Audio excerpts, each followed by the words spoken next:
Hi, I'm Mary Long. I'm a teacher from London. I qualified in 1997. I've been teaching since then. I qualified as a Senko in 2013, and I've worked with a number of children with different needs. I'm now an advisory teacher for assistive technology. I'm here today with Melanie to talk about the difficulties that we're facing post-COVID pandemic. So I'll pass over to her to introduce herself. Hi, Melanie. Hi there, Mary. I'm Dr. Melanie Adkins. I'm an educational psychologist. I've been an educational psychologist since 2006. Before that, I was a primary school teacher for 8 years. I currently work in a local authority. So, some of the things I'll be talking about today will relate to local authority educational psychologists. But obviously, there are educational psychologists as well who work privately. But we have a close relationship with professionals such as Mary in schools. So, I think we can have a talk today, Mary, about what's been happening and also thinking about going forward, what we can learn from this situation about other crisis situations that children may experience or schools may have to cope with in the future. So, just thinking now about some of the ways that children will have experienced the lockdown situation and how they may come back to school. So maybe if we talk about some of the perhaps more negative things that may have happened, and then perhaps some more positive things. I think the main thing to remember, Melanie, is that there's going to be a big fear of the unknown. Mm. There's a lot of uncertainty still going around. I mean, there's U-turns from the government on a daily basis, it seems like. And I think we need to recognise that it's been a really traumatic experience for a number of children. You know, it's affected so many children in different ways, and they're going to find it hard to express their feelings, I think. That's right. And I think we can assume what children have gone through, but we don't necessarily know how different their experience has been. The differences in the availability of the learning that they've encountered at home, their home situations, how their families have managed having them at home. Perhaps some of the families have not been able to work, or have been laid off from work. There may be different issues with regard to money difficulties, etc. And obviously the homeschooling, parents are not teachers. Some parents are, but even if you're a teacher, teaching your own children is a very different situation. And how parents will have been able to teach their children or even felt that they could have a go, and even what the schools have provided has been very different. I think, I mean, I've got 3 children who go to 3 different secondary schools, and just the experience from those 3 has been completely different. You know, some have had daily Zoom lessons, some, others have had nothing at all sent home. So it's been really, really varied just from my own experience. Yeah. I think going back, we need to, there's going to need to be a period of time when we have to acknowledge that, and we have to sort of explore what children have been through, what experiences they've had at home, and really figure out where to start again, because it is going to be starting again for a lot of Yeah, children. that's right. And also not to rush. I think pace is going to be really important, and how children deal with things at a different pace. So not rushing the process of recovery, and not feeling the need to kind of get back to normal if some children aren't ready for that. But equally, some children will be very ready for that and want to get back to the structure and the routines of school. Um, what we experienced with some of the children who did come back before the summer holidays, that they weren't the children who were struggling with returning weren't necessarily the ones that teachers thought would struggle. So it seemed that there was a new kind of group of children who perhaps hadn't been struggling in any way before, but due to this situation had sort of risen up, if you like, and had come back with different issues. And I think it sort of opened teachers and professionals' eyes, and perhaps parents too, to the fact that actually some children who seem to cope quite well in other situations were finding this particularly challenging, and why that might be. Mhm. I think for a lot of children, we talked about the uncertainties, but there are going to be huge issues around hygiene and health, and worries Mm. about catch the illness, things that maybe they've heard in the background on news programs, or things they've heard from their friends, how things passed down and things become sort of Yeah, twisted. So I think there's probably children dealing with a lot of misinformation and worrying about things that may never happen in this instance. And that's right. because we need to really make sure that we're dealing with things in as factual and as calm a way as possible, and helping them, supporting them with the facts, and being open and honest when we talk about what's happened and their experiences. That's right. And when we, as psychologists, would work with normal crisis situation, we would try and make sure that we are very truthful with children, but also taking into account their stage of development and also their own experiences. And what the evidence suggests, that the more truthful you are with children, and the more appropriate to their stage of development, they can deal with hearing some of those things, but actually they don't cope very well when people try and just cover over it, or move on to another subject, or say something that the child knows is not accurate or not truthful, and that's harder for children to deal with than if they heard the truth in an appropriate way. So I think you're right in being honest, honest about what we know, and also honest if we don't know the answer, because I think adults also need to model for children that we have to be able to carry on with not knowing, and that we don't necessarily know all the answers, because it's really important that adults model for children the range of emotions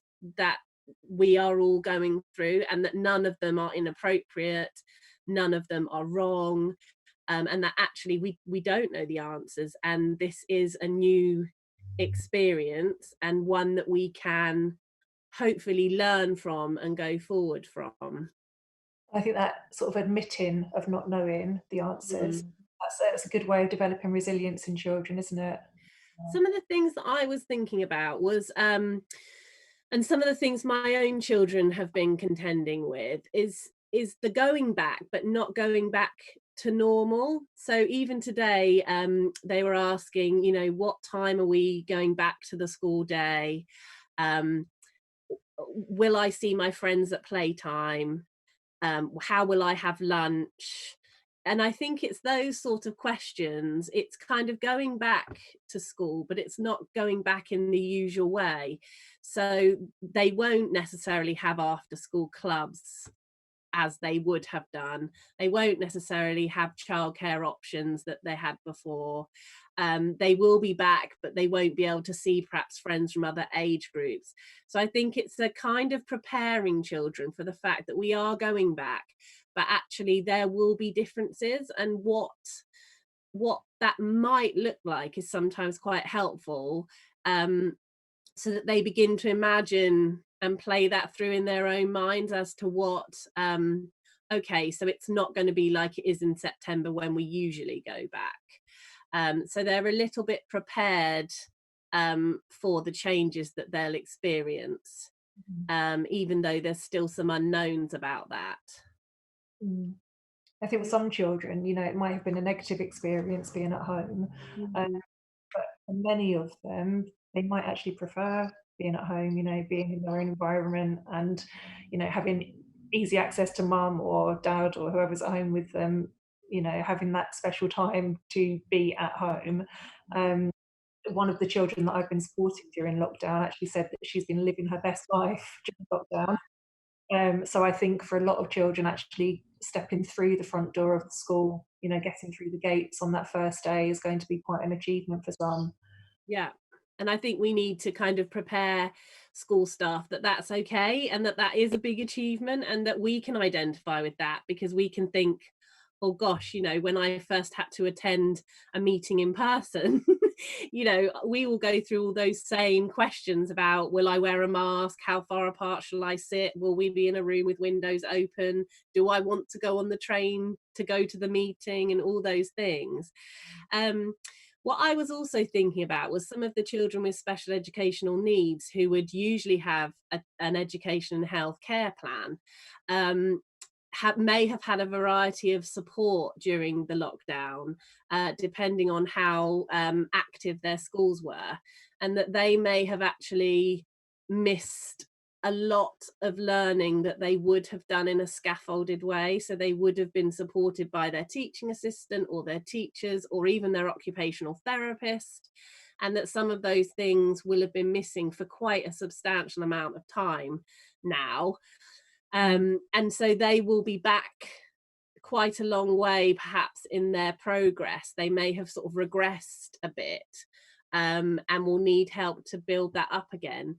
And similarly, just children in general, we know with their levels of attention, sitting in a class for usually an hour or more, sometimes in secondary schools it may be longer, how long will they be able to concentrate?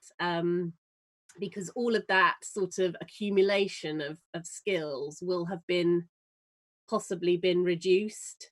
And all children, but particularly ones who struggle with these kind of things, will need to almost start again, in reminding themselves of what a lesson feels like, how long is that, being required to sit still and not just be able to get up and go to the loo or get a snack when they want to, those kind of things. Just thinking about, I don't know how you've experienced it at home, Mary, but what I've noticed also is about the physical activity of children has been very much reduced.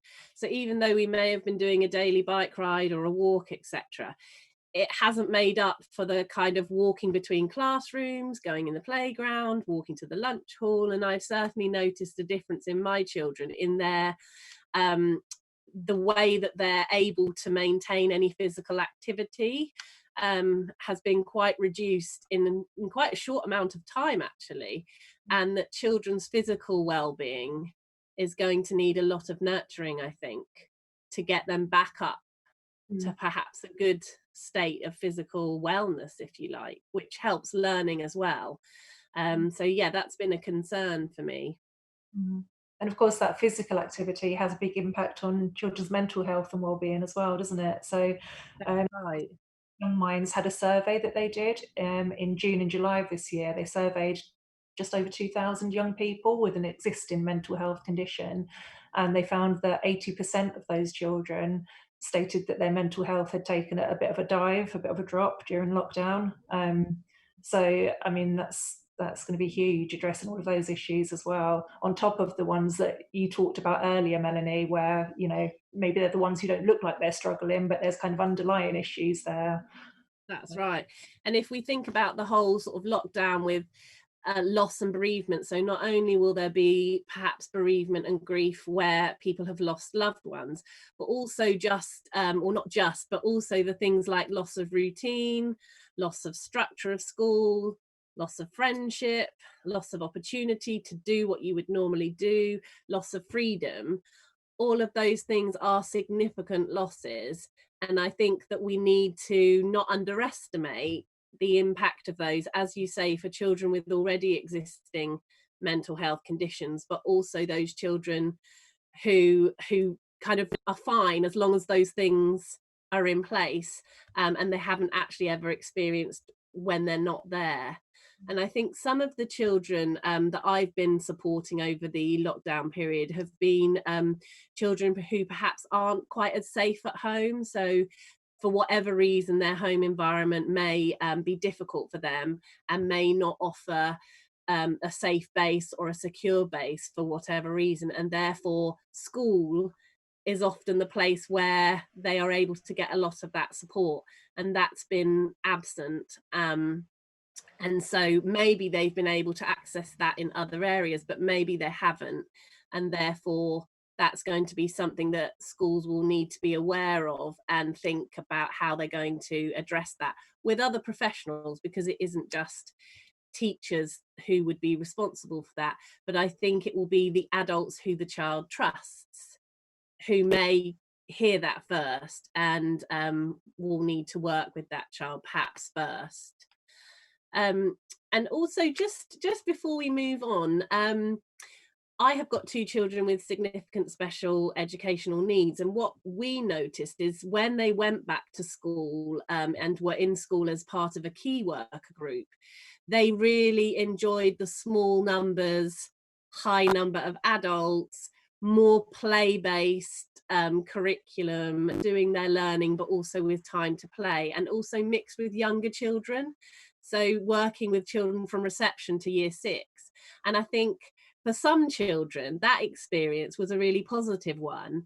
And they actually got a great deal of learning from that. And it's about how can you capture that going forward, because it had such um, positive sort of messages for the children. What we've been doing in our local authority is thinking about what we want to amend, what we want to abandon, and what we want to adapt from things that have happened. And so thinking about not necessarily throwing everything out and going back to how it was, but taking some of the things with us. So I think that's going to be important for schools to think, how can we decide what was good, and how can we carry some of that forward, and how can we be honest about what didn't work, so that we can modify what we're offering. But I think that's everyone, not just schools. So if we have a little think about perhaps some of the positives of coming back to school, I think we've touched on these things a little bit, but perhaps just have a mention of what those things might be. I was going to say that lots of children will be happy and excited about getting back to school. It's going to be a welcome return for most of them to structure, to routine, to their daily learning. It's going to be, a good thing for most children. And I think, as you said earlier, children are resilient. They can get through this. They'll be back in school with smiles on their faces, but we still need to allow that time to explore what's happened and to have that gradual sort of phase into more academic learning again. I think children especially will welcome getting back and re-establishing their friendship groups, and just that children again, just to be out with other children in that big group. For many of them, they might have had a Zoom lesson with their classmates, but they haven't seen a big group of children in real life for a long time. Um, Yeah, that's going to be true. a for lots of children, and something to celebrate. That's right. And I was thinking about the sense of belonging, because when you're part of school and you wear your uniform and you go to a particular place, you have that sense of belonging. And I think it will be good to reconnect with that, to re-engage in the physical activity, as we said, even just PE lessons. Hopefully some after school clubs may come back, or out of school clubs may come back. um, they'll get taught by people who are trained to teach, I think, and also people who know how children hopefully learn best, and they will get back perhaps to reconnecting with learning, because I think some children will have not been able to engage with the online learning. I know lots of local authorities were very aware of how children didn't have, and young people didn't have, the technology. And I think there perhaps was an assumption that most families did have a way of accessing online learning, but actually lots of families weren't able to access that. So it will be about reconnecting with learning. But I think you're right in what you said, that we need to we can't just expect that to just switch back on, and that we need to think about children's well-being first.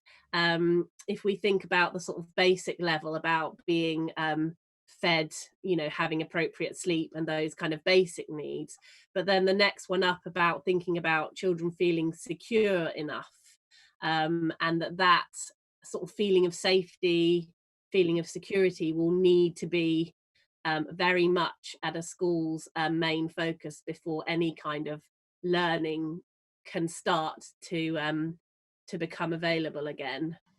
So, as you say, it's very important to rebuild those connections. So, whether that's within friendship groups or within tutor groups or within classes or indeed within the whole school, to rebuild that connection and to rebuild that sense of community again. That's one thing that children have lost during that extended break from school.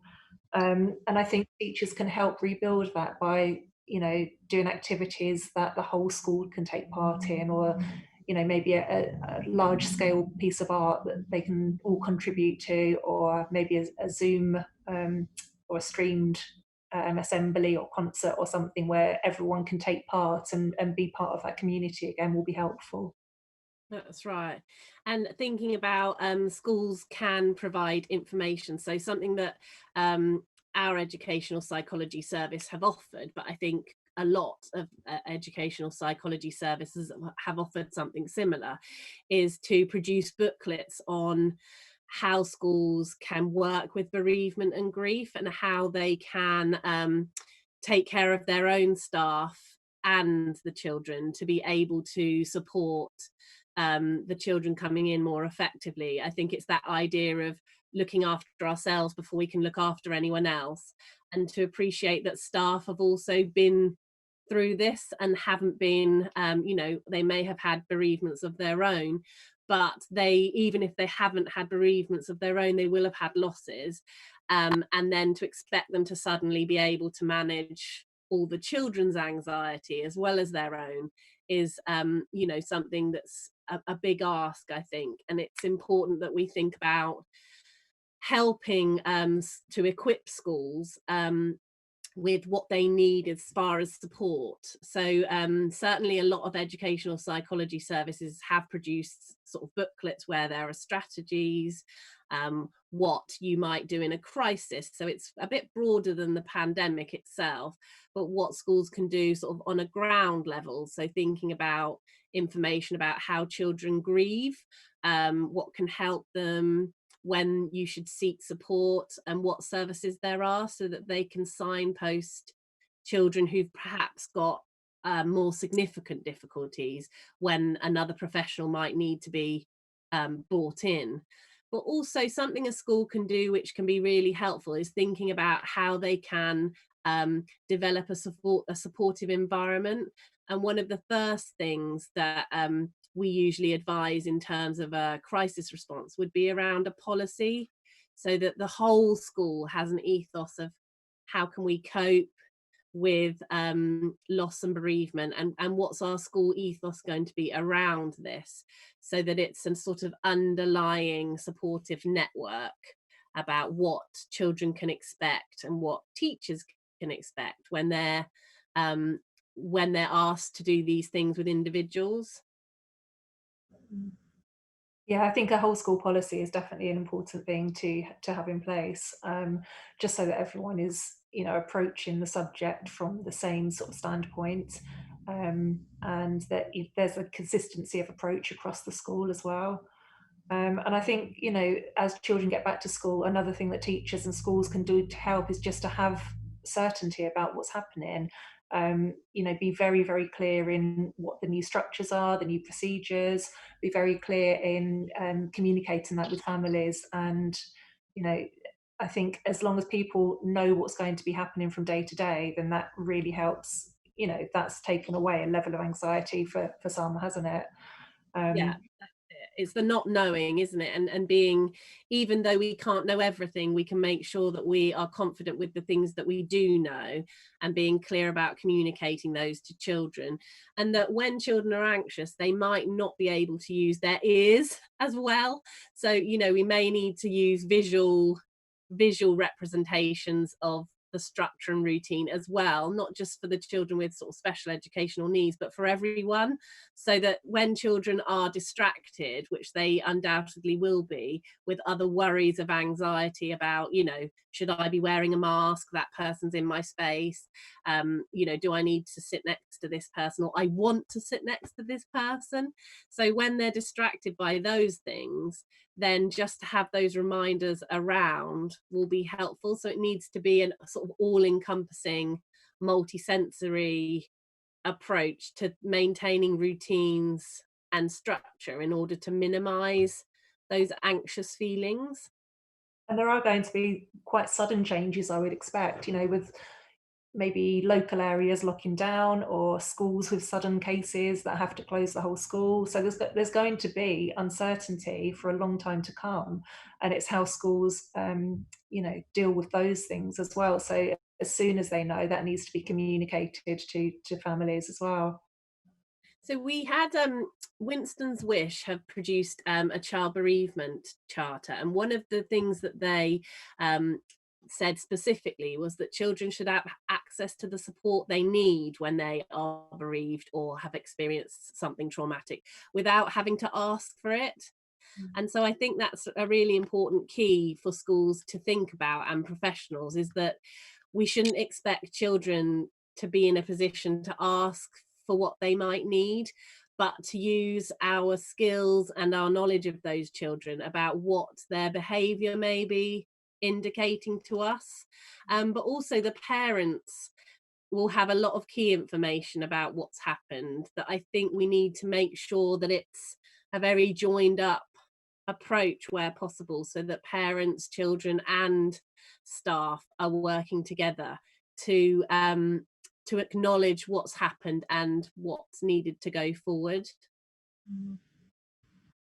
And I think at first, you mentioned about behaviour difficulties. So there might be those poor behaviour choices at first. There might be children experience separation anxiety, school refusal, fighting, arguing, refusal to complete their learning tasks, unwillingness to take part in group activities, all those kind of things that, usually you would kind of like just deal with and move on. But I think we Yeah, need to I think we need to really sort of unpick those and take the time to, address what's going on underneath any behaviour issues that we see.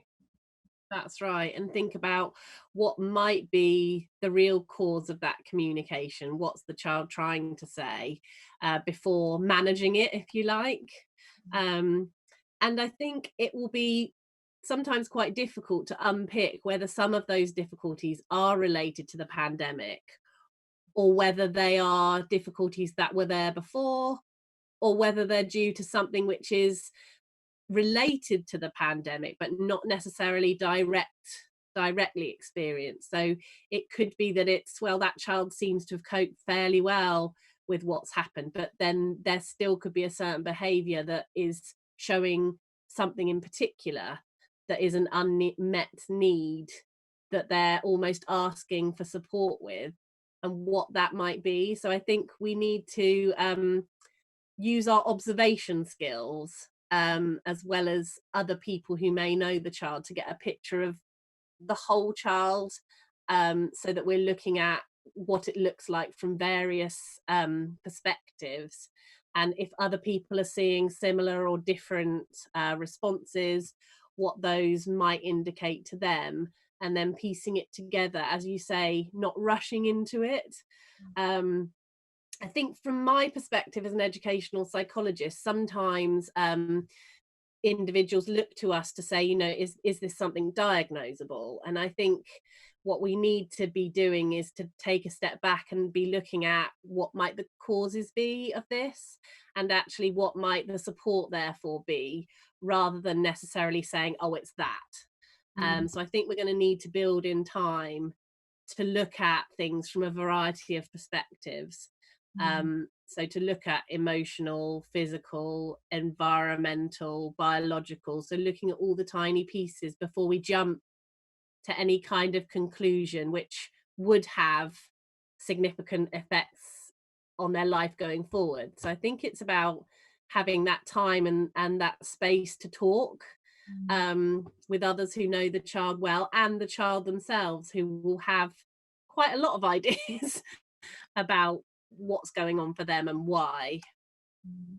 I think really, really making yourself available at first. And, Mm. if that means that a particular lesson on sentences doesn't take place, then, that doesn't take place that week. I think it's important to put this well-being and recovery first, and then gradually phase in the academic lessons when children are ready for that.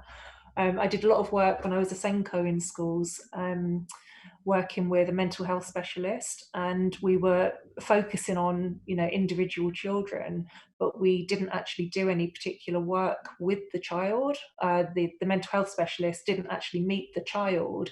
We did it in a sort of a triangulation with me as the Senko, the family and the mental health professional, and we would meet for an hour each week for a period of however many weeks, and then talk about the child and really hold them in our minds, and then have actions in place to move things forward with the child's behaviour.